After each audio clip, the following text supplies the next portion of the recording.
Wadau wangu wa nguvu wa Mjenzi wa Nyumba TZ, hapa ninavyoweza kuonyesha hili eneo tunataka kuanze ujenzi, hatua za setting. Kwa hiyo kama mkao kuona hapa tupo katika kijiji cha Kiwete, ni eneo kubwa kabisa la barabara maarufu ya kutoka Bagamoyo na kuelekea jijini Dar es Salaam, unapita Tegeta, Bunju Tegeta, ndio hiyo barabara.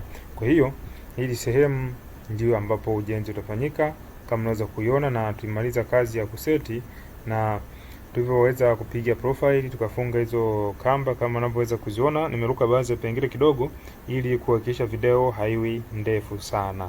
Kwa hiyo hatua iliyofuata hapo ikawa ni kumwaga hiyo chokaa kama unavyoweza kuiona eneo lote la linalotakiwa kufanyika ujenzi. Na nyumba sio kubwa sana itakayojengwa, utaiona, lakini kwa mtu anayejitafuta inatosha, au kwa mtu mwenye familia ndogo inatosha kuliko nyumba ya kupanga. Kwa hii ni bora zaidi kuliko kwenye nyumba ya kupanga. Sasa hapa unavyoona tumeshamaliza kabisa kumwaga chokaa eneo lote, na hatua inayofuata kama unavyoweza kuona watu tulikuwa tukianza kufungua kamba, kwa maana hatua inayofuata inakuwa ni ya kuanza kuchimba msingi. Kwa hiyo kama unavyoweza kuona kule mafundi wataalamu wangu wanaendelea kuziviringisha kamba kwa kuwa kazi yake imeisha kwa sasa.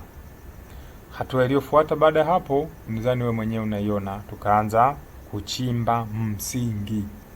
Kama unavyoweza kuona hapo vijana wangu wakiwa wanaendelea, kuna kazi ya kuchimba msingi. Ndio kazi iliyokuwa ikifanyika hapo, ni kuchimba msingi. Kwa hiyo kutokana na hiyo kazi ya setting kama nilivyoweza kuonyesha, tukawa tunamwaga hiyo chokaa, tukakamilisha, tukaendelea na kazi ya kuchimba msingi. Na zani naona kila sehemu ni ubize wa msingi, na hapo tulikuwa tukielekea kumaliza kazi ya kuchimba msingi. Na ukiangalia saizi ile sehemu nyingi ya chokaa haionekani. Sehemu ndio kuna iona ile chokaa haionekani, na haionekani kwa sababu moja.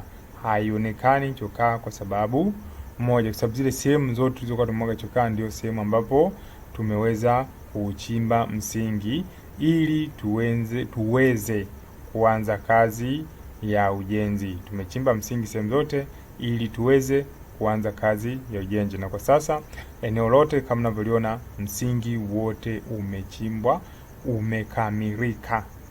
Msingi wote umechimbwa, umekamilika, lakini cha msingi tulichokichimba ni kipimo standard kabisa. Kutoka usawa wa ardhi kushuka chini tumechimba kiasi cha futi 2, yani sentimita 60.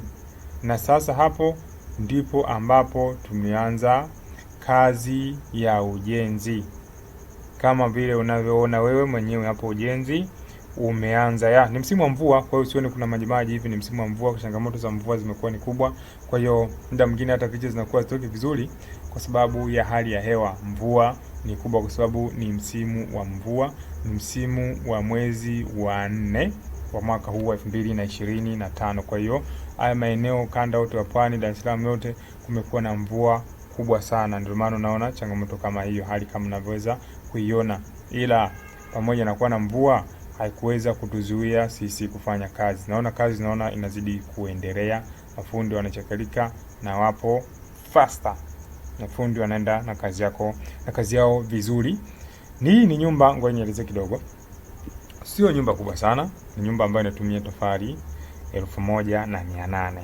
Ni nyumba inayotumia tofali 1800. Inatumia mchanga mita kubiki 6, tofali 1800, simenti 35. Sawa. Vitu vingine vitakavyokuwa vitafuata huko juu nitaweza kuelekeza kwa hapo tunavyoendelea kuipandisha hii nyumba. Na hapa ilipo hii nyumba nadhani niishie hapo kwa leo. Asante sana kusikiliza na karibu tena kwa maelezo zaidi juu ya hii nyumba.